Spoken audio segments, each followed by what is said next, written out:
For those who I might not have met before, my name's Brian Lawler. I'm really here to just kickstart us and get out of the way as quickly as possible. So thank you for coming to Dr. Lampert's talk, collaborating across the fields of special education and mathematics education, historical and critical perspectives.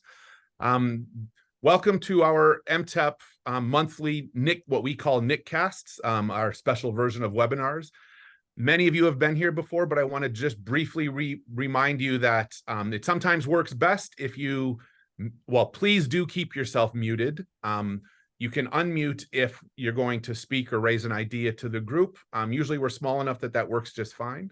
Please feel free to leave your camera off while working in the whole group if that helps with bandwidth or just even attention. You're welcome to change your name and a few other things. But this NIC-Cast idea is really just meant to be a monthly both webinar and interactive meeting of our community. So we share ideas, share lessons learned, and just continue to build our network. I'm not going to restate that. That's what this slide says. To start us thinking about today's talk, I wanted to just remind us of one of the assumptions in the AMTE standards for the preparation of mathematics teachers. And that's to say that, just to remind us, there are multiple stakeholders involved and responsible for the preparation of people who teach mathematics. And in specifically, there's this section I underlined. Among these various groups, when the groups send mixed messages about how mathematics is best taught and learned, beginning teachers receive incomplete and fragmented visions of how to enact effective mathematics learning environments for their students. This has posed a challenge to me at Kennesaw over the past few years, and to colleagues who I've talked with, and that's why we've invited Dr. Lampert to speak with us today. Rather than me giving a lengthy introduction, knowing we have limited time, I am going to say thank you very much, Dr. Lampert, for being here, and the floor is yours. All right. Thank you. I'll get started. So I'm really excited to be here. As if someone asked a question about the slides, I will share them afterwards. Sorry, not organized enough to have them done to share them ahead of time. Today, I am talking about something I'm very passionate about, collaborating across special education and math education. And it's really going to be a historical and a critical perspectives talk. We're going to start, I'm going to tell you a little bit about who I am and why I have something to say about this issue. Then I want you to think about collaboration across these fields and where you're at, where your institution is at, and what questions you have. And I'm going to do a talk that's about maybe 25 minutes, giving you some historical and sort of critical perspectives on what makes this challenging at times. And then we're going to do some breakout rooms, some discussions, some thinking about how this might work in your own space. And throughout, while I'm talking, please feel free to go crazy in the chat. I love chat. I like to be distracted while I talk for some reason because I need more distractions in my life. So a little bit about myself. I taught for 10.5 years. So I always say over 10 years. It was exactly 10.5 years. I started as a high school English teacher, and then I moved to New York City, and I realized I started working at a 5th and 6th grade progressive school, one of the River East schools. And I decided, first of all, that I loved teaching math, which I didn't think I would, but I did. I loved it. And that I loved teaching inclusion classrooms, and really specifically, I loved teaching neurodivergent children.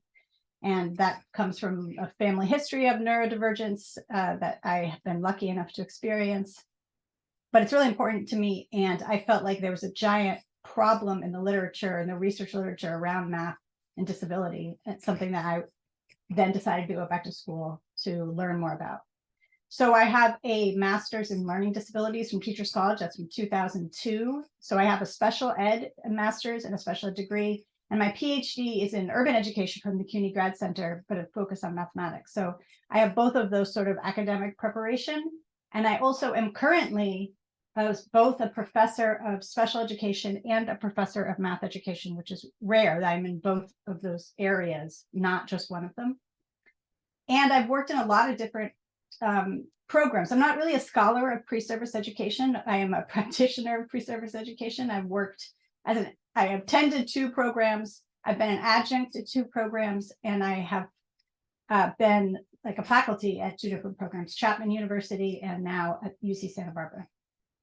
And in every one of those situations, the relationship between math education and special education was different, was emergent, depended on the personalities, depended on the size of the institution, depended on a lot of different things, but it was always something that I really wanted to work on because I see my work in both spaces. And so I wasn't happy just being in one. My research is a couple of different areas. One, I've done a series of articles, which I'm not going to talk about at all, on identity construction for students with disabilities, particularly students of color. My most recent project is collaborative, and it's on Latinas with dyslexia, ADHD, and emotional and behavior support needs. So better understanding how these middle school students understand themselves as math learners. I'm going to talk today about research I've done on critical analysis of research. So research have done research on math education and special education. And that was mostly done with Paolo Tan, who I know has talked to this group before. I've done a lot of work on UDL, and I've been working on an approach to UDL that's specific to mathematics called UDL Math. I'm going to be sharing some articles that I'm going to reference with you, and an article on UDL Math that was in the NCTM Teacher Journal is included in case you want to look at it. That work incorporates design thinking to give sort of a process for how to think using design to redesign classrooms. I have a work on neurodiversity, including on dyslexic mathematicians. And my big project right now is intervention with non-digital games. So looking to try to design agentic, fun, engaging, real games intervention for kids who are experiencing unfinished learning after the pandemic. So I want you to think, I gave you a little bit of my story. I want you now to take a second and think about sort of what questions you bring to this webinar. What kind of collaboration between special education and math education currently exists for you? What kind of collaboration would you like, and maybe why? What would increased collaboration bring? What are the affordances of such work? And what challenges exist? So I'm going to give you about a minute to think, and then I will ask you to put some of your thoughts in the chat. So right now you're just thinking individually.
So if you want to put stuff in the chat, people are already doing it, and I appreciate that.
Right.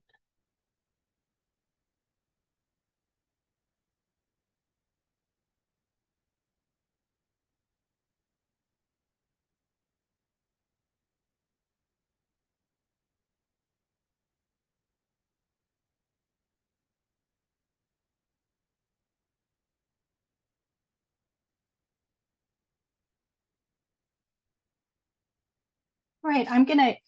I would love to keep looking at these. I'm very interested in what's happening in Idaho since I talked to some people. One thing that I forgot, I meant to say in my introduction is I think I'm kind of unusual as being a researcher in both of these fields who's actually worked as a teacher in both of these fields. So I've been a gen ed teacher in English and in social studies and in math and in all subjects. Like I'm credentialed up to 8th grade in math and science in 2 states, but I'm also credentialed special education in 2 different states. And I actually worked as a preschool special educator. I worked as an inclusion special educator, so a co-teacher of a 5th and 6th grade. And I worked as like a resource room teacher, K through 5. So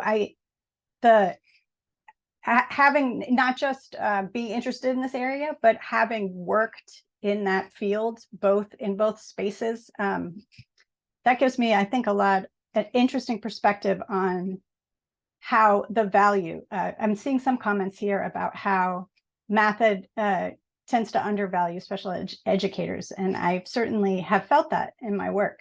I've felt sometimes like an assumption that I'm old-fashioned, an assumption that I don't know mathematics.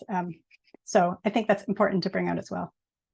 So back to my talk. I'm going to take us, I said it was going to be historical and critical. So I was not lying to you. I would never lie to you. So we're going to start with history, and we're going back to some of my favorite history in the world. New York City, the beginning of special education. So this picture is taken, I don't even know if it's in New York City, but like, this is what schools were like in New York City in the turn of the last century. So this guy Rice wrote a report in 1893. And here's what he wrote about what schools were like regular schools, right? A hard, unsympathetic, mechanical drudgery school, a school in which the light of science has not yet entered. Its characteristic features lie in the severity of discipline, a discipline of enforced silence, immobility, and mental passivity. So that's what the schools were like, and most kids, in a way, were excluded from them. So kids, Black students, students who didn't speak English were excluded from them. And a lot neurodivergent students. So if you had a wheelchair, you were not allowed. If you were different in any way, you were basically not allowed. The school system was very rote, very mechanical, and only a small group of kids were even included in the school. What happened, and kids with disabilities were generally just in separate institutions at the time. And those institutions were like labeled by disability categories. So there's institution for the blind or institution for quote unquote idiots, which was a pseudoscientific term of the day. So then this woman, Elizabeth Farrell, she was 19 years old. She was in New York State. And what happened was compulsory schooling laws came in 1899 in New York City. And so the superintendent was like, what am I going to do? Because now all of the kids who have been like street kids, is what she calls them in New York City, had to come into schools. So they no longer could do what they were doing, which is kick out any student that didn't learn the way they wanted to teach. Those classes in New York City at the time, they had the Lancasterian model of education, which was a model where one teacher teaches 100 students simultaneously using like student monitors. And it was all like in terms of math, it was all like, do this calculation. If you do it right, you move up a row. If you do it wrong, you move down a row, right? So it was super rigid. So this woman, Elizabeth Farrell, was 19 years old when she was given what they called the ungraded classes. And these were for kids who couldn't get along in those classes. That's exactly what she says. Here's her writing about it. She's only 19 years old. She starts this new class, which is just like the kids who don't fit. The class was made up of the odds and ends of a large school. There were overage children, so-called naughty children, and I don't even want to read the next part. Their ages were 8 to 16. They were the children who could not get along in school. They were typical of a large number of children who even today are forced directly or indirectly out of school. They're the children who are interested in street life, Many of them earned a good deal of money in one way or another. They had varied interests, but the school, as they found it, had little or nothing for them. She had a very interesting way of thinking about these kids in her care. This is her talking in 1912 to a group of pre-service teachers. In this, they were observing a lesson, and this boy had been, naughty. And then one of the teachers said that the child was incorrigible.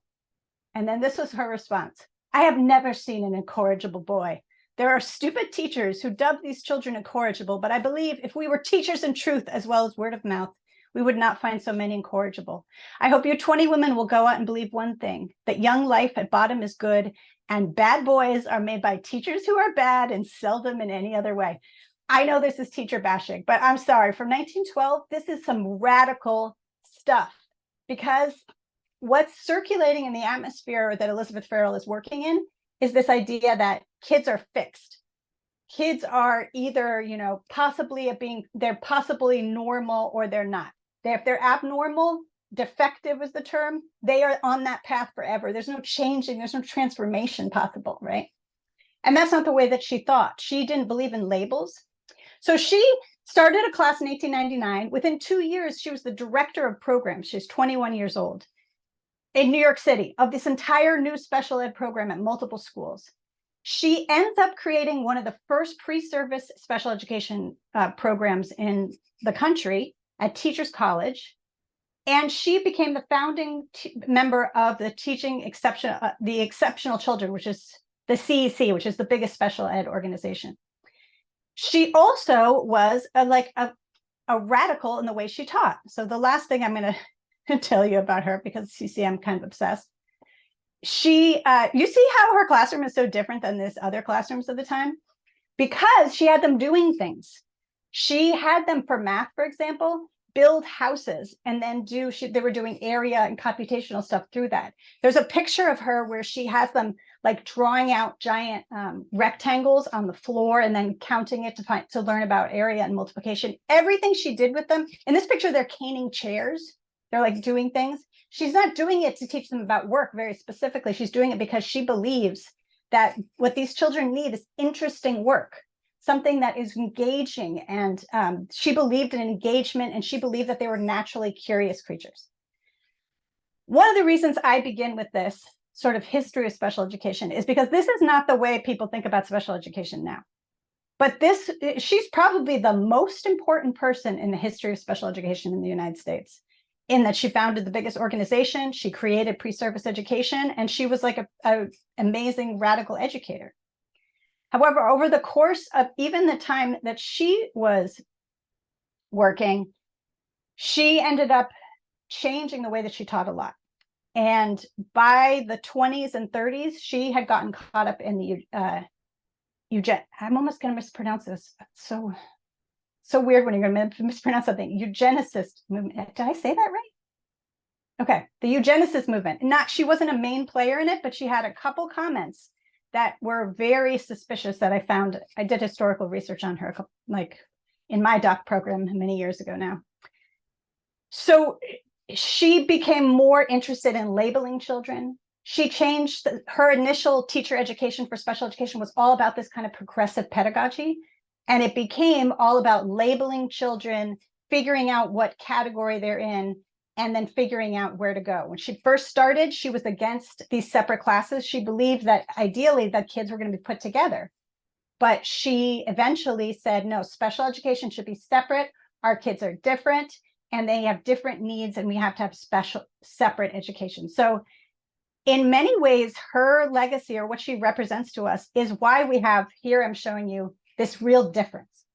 So even though at the beginning it was there were some ways in which it was connected, special education became a separate entity than general education or math education.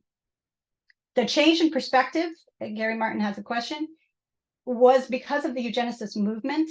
And there was a guy named Thorndike who basically created this sort of idea of intelligence testing. So the intelligence test came to the United States, and she got caught up, I think, in this whole idea of measuring and being scientific and like figuring out what's wrong with kids to help them more.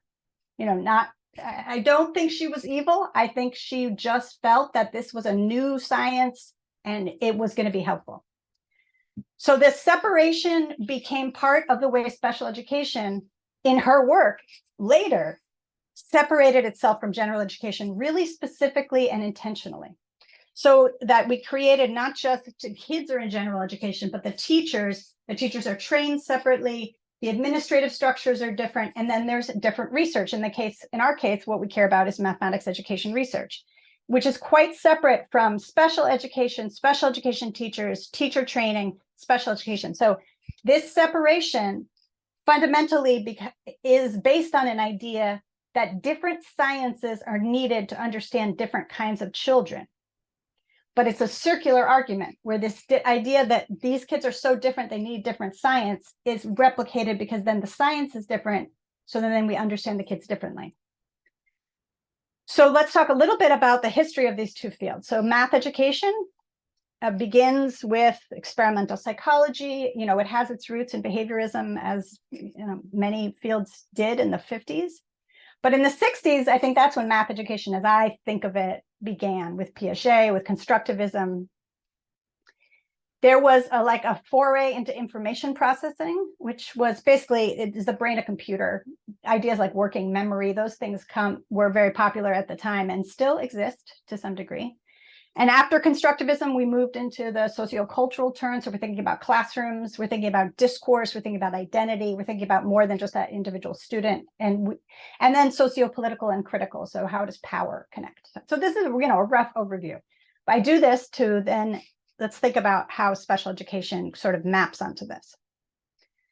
So special education has the same roots, but it has not fundamentally moved into these last three phases. So constructivism, special education, and not all special educators at all. I was a constructivist special educator, but the big guns at the top of the research fields are very distrustful of constructivism, and we're calling it a fad after it had been around for 40 years.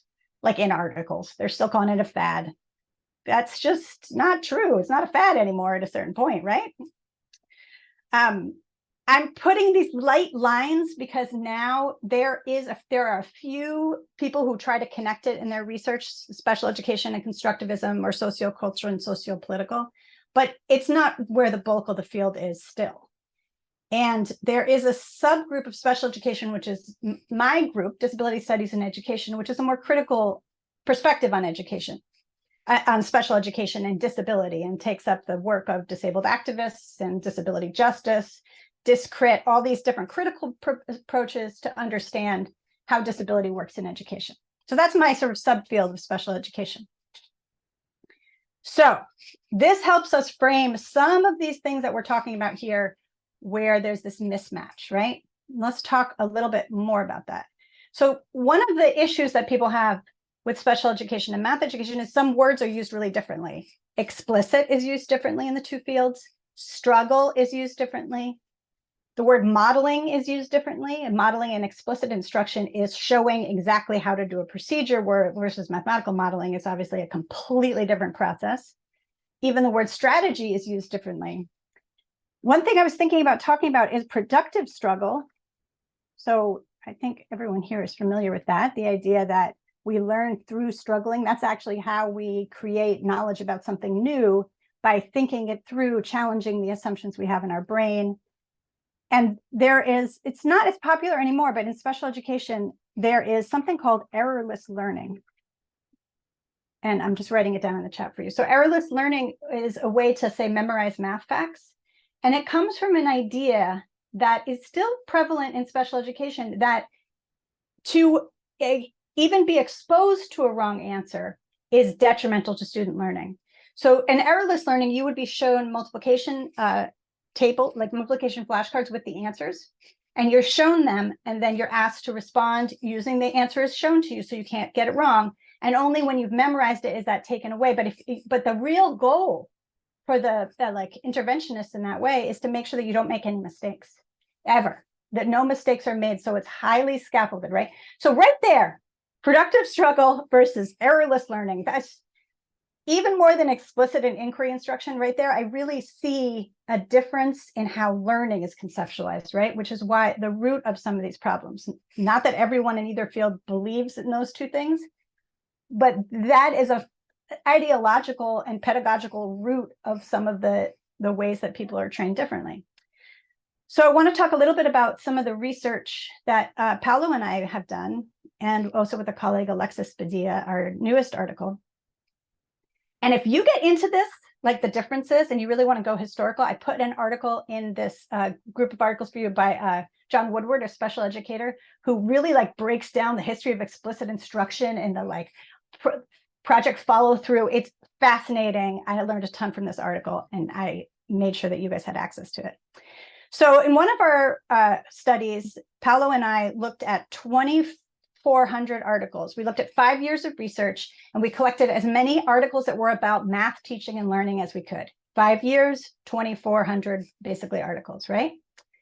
And then we broke it into two parts, not special ed and math ed. We broke it into articles that are about kids with disabilities and articles that aren't. Most of them weren't. So 2,000 of them had no mention of disability, no focus on disability from the abstract or title or whatever. And then there was about 400 that included disability.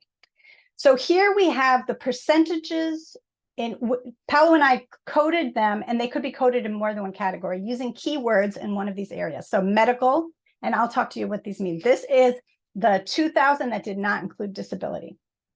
So there were 5% of the research of that didn't include disability was on cognitive deficits. So like how does deficits in working memory connect to problems with math facts? That kind of research. Behavioral was primarily, this body of research is about direct or explicit instruction, which is primarily about facts and procedures. And information processing, sorry, the word processing is missed out, is about generalized strategies. So things like metacognition, but not, strategy isn't used as a math strategy. Strategy is like a metacognitive strategy.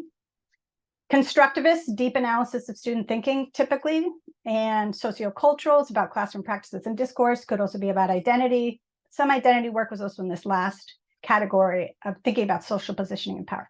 So this was the spread for this in the late 2000 teens, whatever we call that, for math ed. Predict. When I show you the difference in red for special education, just think about how it might be different. If you want to predict in the chat, you may.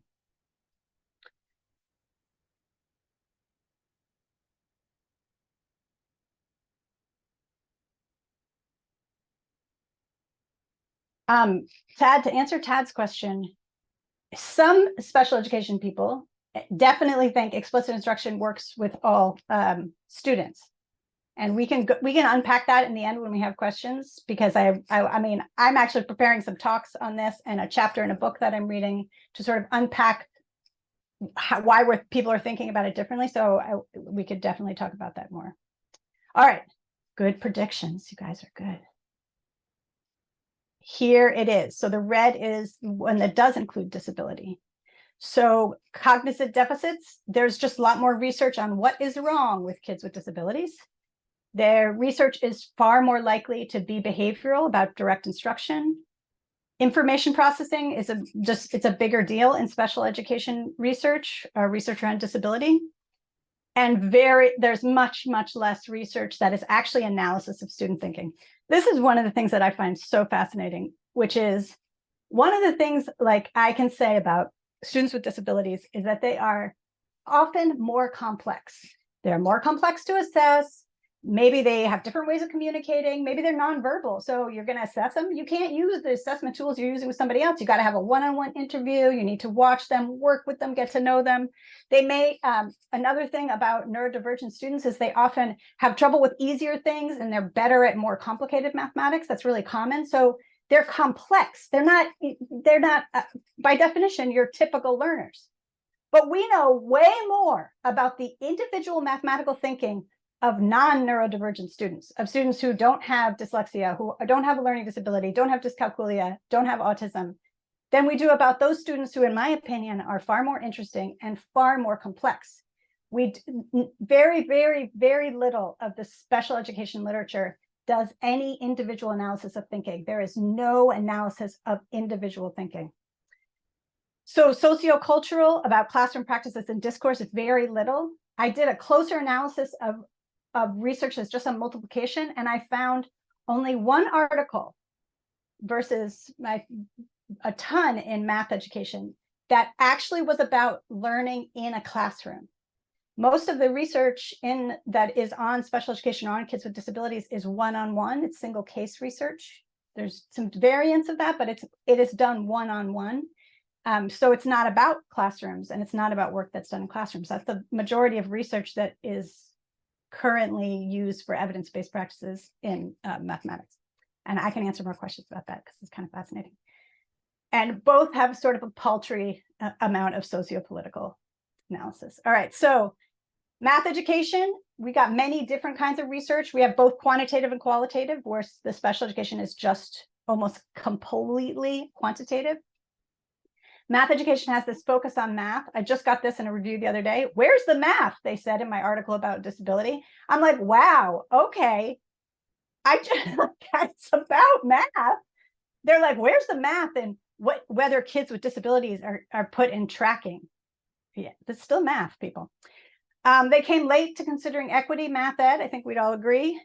And that I saw this in one of the comments. Disability is excluded from research and often from equity. So one of my major critiques of math ed is that for years and years, it seemed to be an assumption that kids with disabilities would mess up your research results. I've seen that even specifically in older articles where it's like, we did not include any of the kids with IEPs in this study because we can't basically predict what they're going to do. Or it would like somehow scientifically invalidate our study because those kids are too different. So that was true for a long time. And now that disability is sort of included, if it's included, it's often just like a list of things we need to consider. There'll be like disability being mentioned, but it's not a focus. And lastly, it doesn't value disabled knowledges. Without naming names, I was recently engaged in a major math ed organization discussion about special education, and they wanted to create a committee on special education. And myself and a bunch of other people were saying, okay, thanks for asking us as experts to be involved in this creation, but I don't see any people who identify as disabled in this group. Like, you know, as a woman, I'd be mad if you were going to make a committee to study me and there was no women on the committee. Like, that's an assumption to me that there's no value in disabled knowledges, which is ridiculous because disability is so varied, so diverse. There's all different kinds of disabilities, and so you need actually a lot of different kinds of voices. Math education, it ended up their final committee, as far as I know, had no one who identified as disabled on it, but it's about disability. So there we go. Special education is different because whereas math education is kind of like many fields, many research paradigms are going on, sort of. Special education is very focused. It has a certain amount of special education research. It's very, very focused on evidence-based practices, randomized controlled studies, and single case designs only, because that's the only thing that can qualify for evidence-based practices, which is what they have a real strong focus on. And their focus is that way because of an equity and their interpretation of equity, because they really believe that math education, for example, is just too loosey-goosey with the research. There's way too much qualitative research. And they think it's unethical to subject children to things that haven't been well studied. And to buttress their point, think about something called, think about number talks. How much rigorous research is there on whether number talks are effective? I've seen like a couple of nice articles, but it's something we tell everybody to do, and we really haven't researched it. So they think that that's wrong. And so that's a pretty valid point, in my opinion. Special education is not focused on content areas. It's focused on kinds of learners. It focuses on individualized education and LD, autism idea, like what works for these different categories. So they see kids as categories, and they see pedagogy in general as a tool like direct instruction or explicit instruction. Only secondarily do they really care how that's modified for math. Now, the people working in that area do. But for a long time, it was like, it's just explicit instruction. We just give them the procedure. What are you talking about? Why are you talking about all this other stuff? Special education came even later to considering equity, or is not still doing that, but there are some people working in the field who really are working towards that. And special education does not value disabled knowledges. Qualitative analysis, like bringing in stories or narratives, co-researching with people with disabilities, this is not valued in the journals. It's not valued in the field. The science of the rigorous studies is valued, not the people who actually have the lived experiences of learning math with these disabilities. So this is my current, like, here's where we're currently sort of at with these two different fields. But then here's my random picture I found of what's actually happening. Okay, so these in our universities, they're often so different, and siloed is really appropriate. But here's a nice math teacher teaching some kids, maybe one of them has a disability. Most kids with IEPs are spending most of their time in general education. And the research and the connection is not there. So this teacher, how was he trained? Was he given any access to how neurodivergent students might engage in the mathematics he's teaching? Probably not. If he's a math teacher, and if he was a special educator, he's probably been given very, very little training on mathematics. We all know that this is the problem, right? So this siloed approach, we have different fields, they keep building. It's very cyclical. And only some people are really working to change this so that these people, the teacher and these kids, can have better experiences that benefit from both kinds of knowledges. All right, I'm skipping over that one. So what are the challenges with collaboration in pre-service? These are just some of them, and we saw more in your comments, which I loved. A basic problem is there are separate credential programs with different requirements, and that's different in different states. When I got my credential in New York, at the time, we were doing dual credentialing, but only for elementary school students. I mean, elementary school level teachers. So elementary, you could get a dual credential, which is special education. But if you were a secondary math teacher, there wasn't really that option. I should have put on here, there's a much, much, much bigger problem with secondary versus with elementary education disconnect in terms of math and special ed. And that's something we could definitely talk about. Here in New York, not only do we have totally separate programs, and we're just trying to work on a dual credential, and like a few programs have it. We started one at Chapman University, a joint credential. But because California, for example, has decided that special educators need to either get students with significant support needs or students with mild to moderate support needs, they've made different kinds of special ed credentials. So it makes it even more complicated to connect it, because they have a whole bunch of requirements that they have to fulfill given to them by the state, right? So that credentialing is different across the country, and the connections across credentialing is different. There's a lack of communication trust across fields. I mean, there's special educators who really distrust math educators because they feel often like they're kind of looked down on and their knowledge isn't valued. And we have math educators who feel like special educators don't understand what math is. I hear that all the time. So there's a trust problem that's at the top levels, but is also at the bottom levels. And also, I don't see a lot of incentives to encourage collaboration. As important as it is for kids and teachers, I don't see how people are really working in policy level to make changes here. It seems like it's almost always a group of individuals who are really trying to change something who end up working hard to work together. So I'm going to end with some rays of hope. So these are a couple of things I've seen in my practice, or I've heard about, or a little bit of research that I could give you ideas. The first is special educators are now getting more math preparation. At my last two universities, Chapman and UC Santa Barbara, each of them had only 1 hour of math preparation before I got there for the special educators, 1 hour. And in one of the schools, it was touch math, which is terrible. And in both of those institutions, at Chapman, we could only get a math science methods course for the special educators. We had to combine the two together.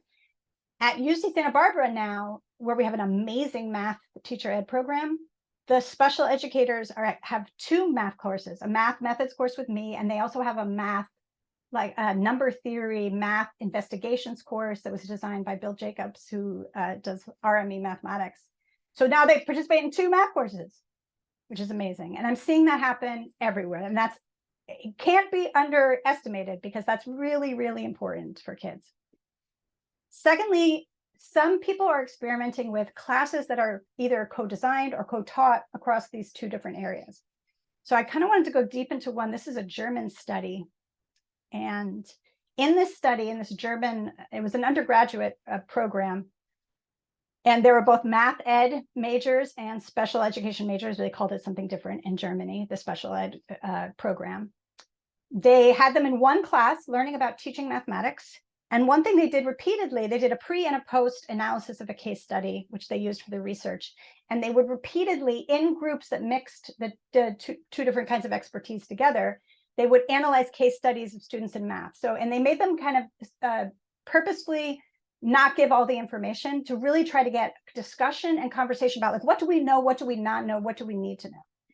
And they found, this is just one of the graphs from it. They found that these two different groups came in with different knowledges and that they learned from each other over time. So in the purple circle, that's math pre and math post. So Selma was one of the case study students, and she made some mistakes in her work, right? But she also kind of like got upset and she's like, I hate math.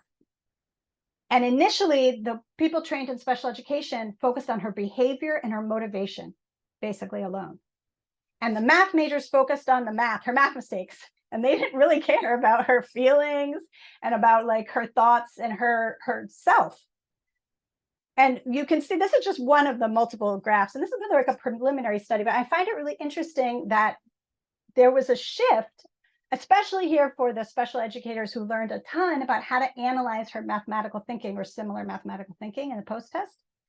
But that also math majors spent more time thinking about, when we're talking about behavior here, it's a kind of a broader term. It's also motivation and identity. So working as a team, they were better able to understand the complexities of an individual student and also the mathematics, which is a really good example of why collaboration can work. I had a doc student who did this not in math, did a similar study at our university where she purposely put gen ed teachers and special educators together and had them work on an extended like practice, finding out something that student needed to know, figuring out a way to teach it, a way to assess it, and working together on that.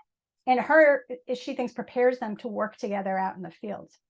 And that what was really interesting is how they shared expertise and it deepened their analysis of different individuals. I mean, different like educational cases. Another thing I think is useful right now is using UDL. I saw that in some of the comments, because UDL is not about any specific pedagogy. UDL is a language we can use across these fields effectively to design for those kids that are in front of us, to design for like neurodivergence, to design for sensory differences, to design classrooms that work for a bigger range sort of together. And that's a really good way in which you can use that different kinds of expertise, because special educators are going to understand how to make something more accessible. They have more experience with that. They might have more experience with taking a student with an intellectual disability and putting them in a secondary math classroom. What do we need to do, right? Not just accommodations, but how can we transform it? So I included my article, as I said before, and also another article by some pre-service educators who used UDL as a way to analyze barriers for their students in their entire pre-service program. I found this a very fascinating article. They looked at what are the barriers for our students, and they were working in a rural program, and for our pre-service educators. And this is not a math ed article, but it's an article about how UDL can be a powerful equity tool and a powerful collaborative equity tool, which makes it perfect for this work. One thing I want to say about UDL is it doesn't say what pedagogy you need to use, but the goal of UDL is always an expert learner, a strategic learner, somebody who's a problem solver, someone who can figure out how to do things, how to problem solve, right? So that's another reason even though it doesn't say it has to be inquiry-based math, it sort of stays out of that. The goal is a kid who can problem solve collaboratively and knows themselves as a math learner, which in my opinion means you have to at least give them tons of opportunities to do inquiry-based problem solving. Another way to do this work is just to collaborate in research projects first. They can be in design, but you can also collaborate in research. I found that to be really successful. And you can hire across fields. I was hired across, my hire was specifically to stop the siloization of special education and STEM education at my university. It was co-designed by people in both fields. They're like, what we need is a person who has expertise in both areas, and that's going to help us. We need a person to sort of help us work between. And I don't know if it's been successful, but I love my job, and we have done a lot of collaboration. Preparing teachers to have a toolbox. We work together in special ed and in math ed to the language I use with my pre-service teachers is that we're giving you a toolbox. They're learning direct instruction because that is what they're taught in some of their other methodology courses. And they learn a ton of inquiry-based mathematics, CGI and RME from me. And I'm like, I'm giving you a massive toolbox. And then that's what's used across our program, which at this point, now our pre-service teachers are not conflicted about it. They think about what is my goal here? What do I want? What kind of instruction do I need? And then they design that because they know how to design different kinds of things. And last, elevated disabled knowledges, including disability in all your conversations about diversity, I think is a way to transform, because if disabled knowledges enter our spaces, that's going to just transform and change the old-fashioned ways we're doing things where everything is separate, right? I think that's one of the most important and impactful things we could do. So I want to give you some time to think about these questions in a group. What kind of collaboration? These questions are slightly different because now I'm not as much asking you to think about what's going on in my space, what are the problems in my space, but maybe you have some ideas or reimagining. So what kind of collaboration between special ed and math education can you envision in your space? And what challenges and what opportunities exist? I'm going to give you about 8 minutes in breakout rooms of 3. Does that work? You might want to take a screenshot of these questions if you're going to forget, or I can put them in the, no, I can't, because I won't be able to share it if I haven't written them anywhere else. Sorry. So we can start those groups whenever. Oh, Carrie Martin is amazing. Thank you. Megan, do you have it? Do you have the group set up? Yes, they are opening. Thank you.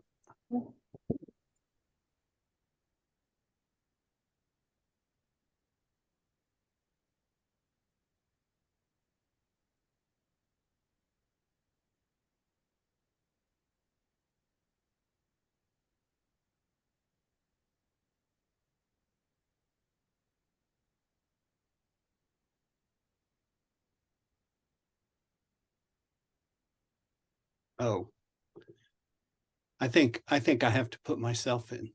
I just realized that.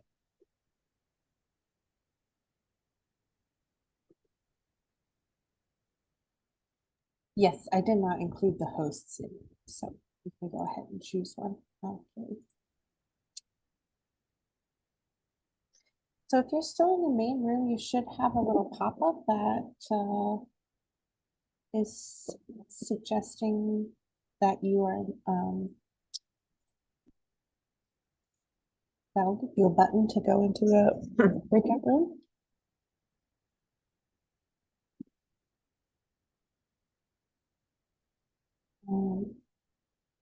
Feel free to speak up or send me a message if you're not getting into the breakout rooms. Thanks. Megan, what time we started? Like a minute ago, right?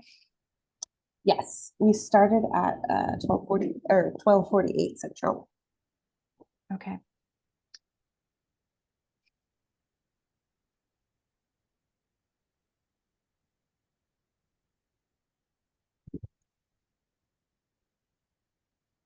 I went into a breakout room, but no one was there. Oh, that's so sad. Same, Lisa. That is sad. Okay. Oh, sorry. I had the same issue and now it won't let me go back to it. So I think I might have clicked on it too early. Okay, why don't we? Okay, sorry about this.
All right, shall we bring them back? Oh, Gary, I can't hear you if you're talking.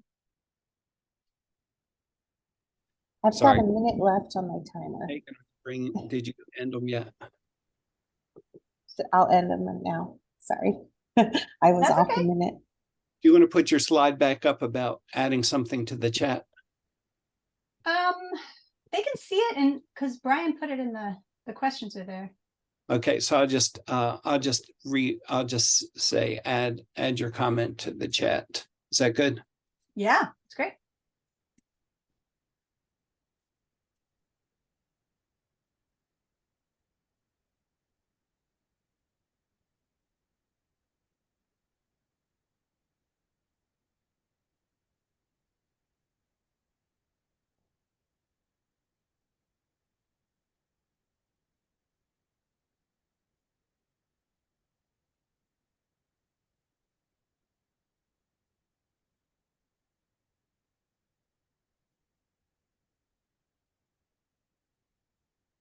Doesn't the like minute from when you call them back and when they're not there feel like a really long minute? It does. It feels like I can't take it. It's too long of a minute. All right, as we're coming back together, Gary asked you to add your comment onto the chat. We just have a little bit of time left, and I wanted to, let's make this multimodal. If you want to raise your hand and share what you were thinking, what got you excited, do so. You want to put it in the chat, do so. Let's just spend the last few minutes getting some ideas up there.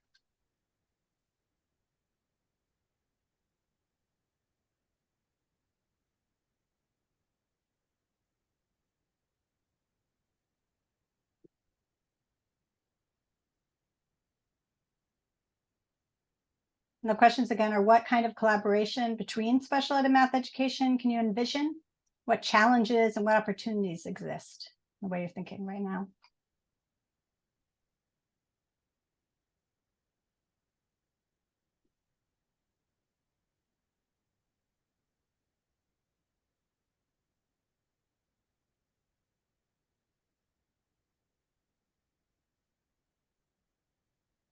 I'm a talker and I'm reading, but I just figured I'd just share.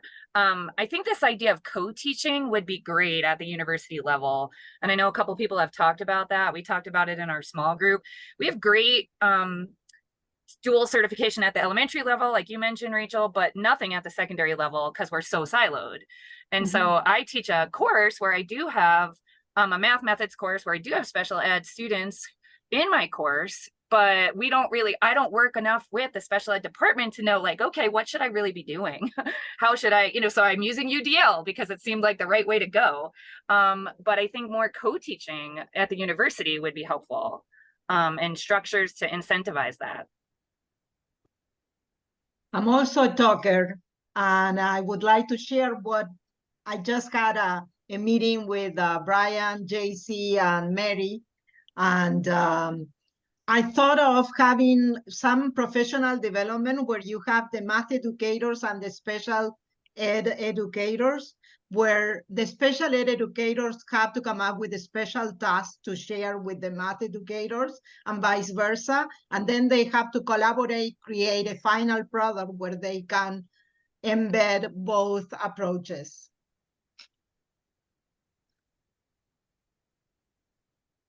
Everyone, I'm trying to do my best to watch the time.